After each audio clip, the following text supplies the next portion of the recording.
সাহায্য করবো সরকার করবো এটা পরে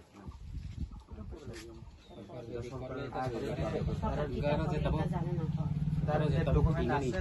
এটা পাঠাইছেন কোর্টে পাঠাইছেন সিদ্ধান্ত মেঘালয় একমাত্র ইয়াংনি গ্রুপ সিং মাত্র চেয়ারম্যান এটা মহারাজার তরফ থেকে কিছু ফাইন্যান্সিয়াল হেল্প থাকে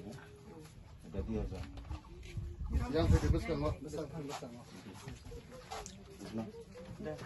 ফাইন্যান্সিয়াল হেল্প মহারাজার তরফ থেকে আর মহারাজা কইছে যে কোনো সুবিধা অসুবিধা হইলে জানাবার লাগে আমরা জানাই